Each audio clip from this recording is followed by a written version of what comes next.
Okay, go ahead. We got the right microphone here? This Yeah, one? yeah, okay. Okay. All right, good afternoon. Today's first half we are going to discuss negotiation. We actually progressed quite far. We'll skip the first part and move to okay. So basically what we have been discussing is that there are, when you are how the way that Westerners negotiate is very much psychology based. It's very much based on value and finding interests and separating interest from positions. So this quadrant was to show what kind of negotiation, what kind of elements we are looking at. So first of all, the vision quadrant is trying to discover what is on the other side's mind. So what kind of what drives them to actually want to do this deal? So is for them, are they negotiating something that they can get anywhere, or is it something that is really crucial to their business? Is it a crucial component in their raw, natural in their raw materials, for example, or what is actually the value for them and what is important for them? Is it for example, if it's a consumer good, is it status or is it kostbar? Or what exactly drives these people? So what they're trying to find out, these European negotiators, is actually what is behind, what drives people to actually want to buy or sell this thing. So it looks at the drivers behind this deal, and it's not looking only at the corporate interest, but you're also looking at, for example, personal interests. So the negotiator, what kind of negotiator, what are the interests of the negotiators? Is this an important deal to him? Is there, for example, is there a bonus at stake? So if he would actually make the sale, would he get a bonus? Is his performance review due, or all these things could happen, or maybe even he has a personal problem at the moment, so he's in a very bad mood or distracted or anything else. So you're looking not only at the corporate interest, but also at the personal interests. And once you have established that, you're going to actually make a vision document, and the vision document is you're going to write down, okay, so what are our interests, and what are their interests, what are our assumptions about their interests, and then we're going to look at value. When we are looking at the value, we're going to look at so what is our BATNA? What is our best alternative? What happens if we do not get a deal with the other side? The stronger the BATNA is, the stronger our negotiation position would be, because we have actually not much to lose. If you don't have a strong BATNA or have no BATNA, then you have very little negotiation power. So when I was looking for a job half a year ago, I actually hardly had a BATNA. So that is a very difficult position to negotiate.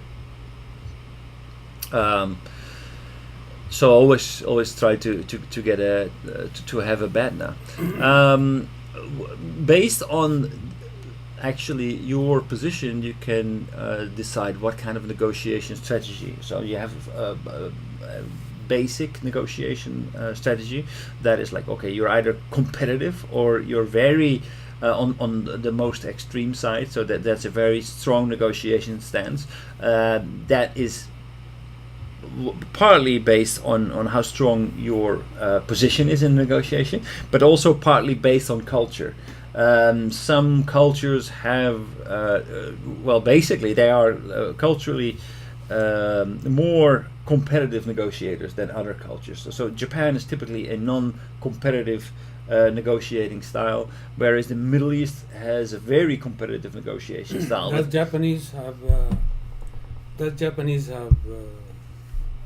like a negotiation skill, or they have something handle those issues? Can they? So far, we did kind of negotiation skill training right. past several times, but I can't believe Japanese, they do not have kind of skill. They have actually. I believe that you're right in the sense that they do not really negotiate. They don't expect to negotiate. They cannot. No, right. they do not. They cannot. Right. That is a very big handicap. A very big. We are talking about always value and process and vision and right. relationship. But every issue, Japanese are heavily insufficient skills to handle all those. Because they don't do it that way. But I think it's crucial for Japanese people to actually know what we are assuming the negotiation would be like. So if you don't understand how Europeans negotiate, and you are going to make an offer like you normally do in Japan, then you would basically the other side expects, okay, so this is your offer now, let's negotiate it. But that's actually a lot of Japanese companies, delegations, do not expect that there is actually a negotiation going to take place. They do not expect that they're going to be challenged on their price, on the delivery terms, on quality, and on everything else. And they're not going to expect, for example, that there will be legal repercussions. So I had a negotiation this week with a supplier of, let's just say a service provider, and so basically I wanted to have some guarantees like response times and things like that. They were very much surprised, like, what, response times and penalty clauses? No, that's not how we do it in Japan. Why this reason is past several weeks I studied about this issue, but actually we don't have experience, so usually Japanese do not have no interest.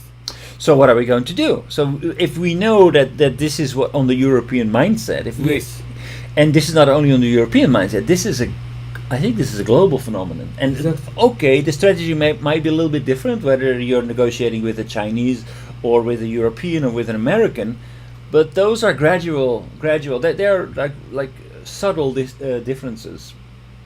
But in Japan, it's really a completely different game. So I believe that just like the English language, this type of negotiation is more or less the world standard. Therefore, we can ignore it, or we can learn how to actually. Yeah, I think we should. But this is usually those issues is out of scope for Japanese people. Right. Like Japanese, okay, we're going to consider for business rule. We try to study those, but negotiation skill is out of scope. So always, not only me, but everybody, very difficult to give them interest to study negotiation skill. But I understand what you mean. Every time you try to emphasize price or some safety or warranty and everything else. But this is important issues. But Japanese people, they don't have any interest. Right. But how do we try to give them more concern? But I really, what I would like to emphasize is that really, if you are serious about doing business overseas, outside of Japan, in markets that are growing actually instead of stagnating or declining. By the way, always you are disappearing from screen. Oh. Only voice is recorded. Always turn to you. But so actually, I think the point is because we are so your close to each other. Your hand is showing on screen. Your hand and voice. So I'm talking to you, Dakara. I'm kind of facing towards you, and then I take a little bit. Camtasia recording is terrific. Okay. And if you're going to come into the screen, but screen is also good. But always you're out of screen. Okay. So I will try to be inside the screen. That's right.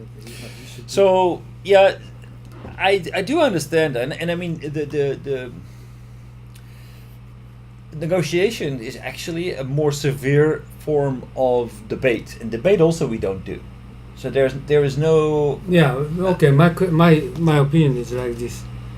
How can you going to encourage for Japanese people to remind negotiation skill is important?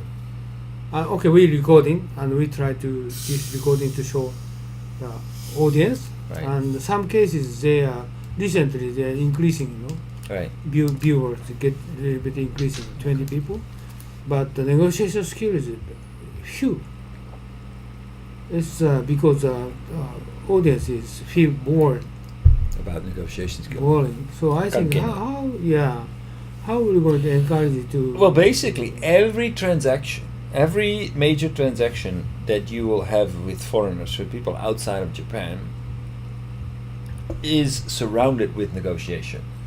There is very little. There are hardly any cultures that will just take your offer at face value. It's not expected. Okay, my opinion is we try to change a little bit aspect. Okay, why if you're going to do negotiation skill, what kind lose opportunity, what kind lost profit sort of aspect we can deliver. Okay, if you don't have vision, what's happened? If you don't have a process, what's Right. happened? If you don't have a vision, then the only thing so the vision is basically you are developing a vision in order to be able to exchange high value goods for the other side with low value goods from your side, or low value elements from your side. So for example, if it is crucial for the buyer that they will get financing, otherwise they will not be able to buy your materials, then, and you actually are your liquidity is very good, then you can actually What is good? your liquidity Okay.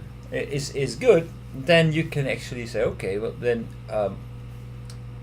I can get a better price if I put financing into the deal, right? So if you don't offer financing, then the buyer is forced to try to reduce the price to the point where he can actually afford it. But if that is only driven by the fact that that he doesn't have the funds at the moment, then putting financing in the deal will make the difference between actually making a sale or not making a sale and actually getting much higher value. So if you don't have a vision, then what remains is the deal on the table. If you don't understand the other side, if you cannot make a connection, if you cannot ask the right questions, the better questions, to figure out what drives the other side, then the only thing that remains is you need to fight to get your share of the pie off the table. So it will reduce the benefits of any negotiation, and it will actually create more and more conflict situations because you will be negotiating based on price, usually only, and it's just like, okay, I want. Exactly. So that is a very unhealthy unhealthy situation. So if you want to avoid that, you need to learn how to negotiate. So negotiation, if done properly, is not a zero-sum game. You can actually create win-win solutions by exchanging these things, but in order to do that, you need to understand what drives the other side, what drives the supplier or the customer, to actually be creative and come up with solutions that will create benefit for both sides. Right. So if you don't want to study negotiation, then you will lose a lot of money actually. Right. But they don't want to study negotiation. I understand Japanese mindset. They are not interested in to study negotiation skill, right? Right?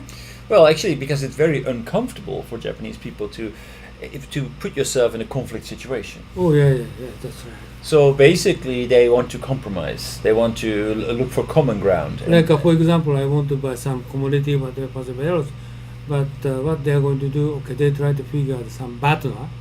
Okay, this range of price, then he's going to negotiate with seller to buy within the range of this partners, that's Right. which I get, right? Right. And but we have a lot of information to be considered, but usually they don't consider anything else. And like IT technology, like system development, and before I just prepared a lot of American companies made so 6 contracting agreement, right? But Yes. Japanese they don't, They do. because they don't have kind of issues. They don't actually, and like I really noticed it this week when I was negotiating with the supplier. They are completely unprepared for any. Or even if American company Japanese company. or Japanese company. Japanese company. Exactly. So this is, I think, so for many years we are talking them. We need to consider for the kind more detailed contract, but they do not. No. Why? Maybe their mindset is not really global yet. They feel that it's not necessary to. I think we have negotiation skill course in Japanese university, but many students are not interested. Even if they're going to join Japanese companies, they don't never ask him to consider for kind of skills, right? But so there's also, I think, the situation where senior management is not really prepared to enter any negotiation. They are prepared to make a proposal, but that's a take it or leave it proposal. That's not the beginning of a negotiation. It's not a proposal as a starting point for negotiation. It's a proposal which is basically you put your signature under it or not, but that's it. That's where it ends. So it is a missed opportunity to create value, and it's also a missed opportunity to create a good relationship with your business partner, because if done properly. Wait a minute, relationship is different. Japanese is very much influenced on personal relationship, especially for client, top executive. And why? Okay, this is I'm telling to my proposed partner in future. Why you should study my course, Japanese spirit or Japanese value. This is very important in English. Very important to establish relationship with counterpart people, Right. Top people. If you as soon as you're going to establish a top level trust relationship, if you can build up this kind of relationship, your subordinate got problem with that client customer. But if you have established a relationship, they're going to consider not big problem, not big issue. This is Japanese people very much concerned about that, but not negotiation. Not negotiation. No, this is basically so you enter, but this is all inside Japan, right? So we are entering into a business relationship that is not determined by contracts. That's determined by whatever the client needs. The supplier will do his best to actually provide in this need, and they build up a relationship that they're basically a commitment to the other side. But that doesn't work in when you're doing business with a European company.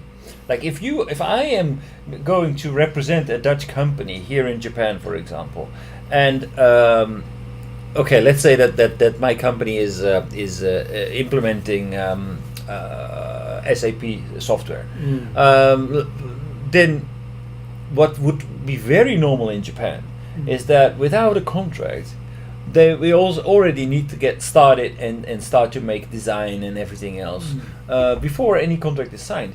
But I will not be able to actually have consultants come over to Japan without a contract.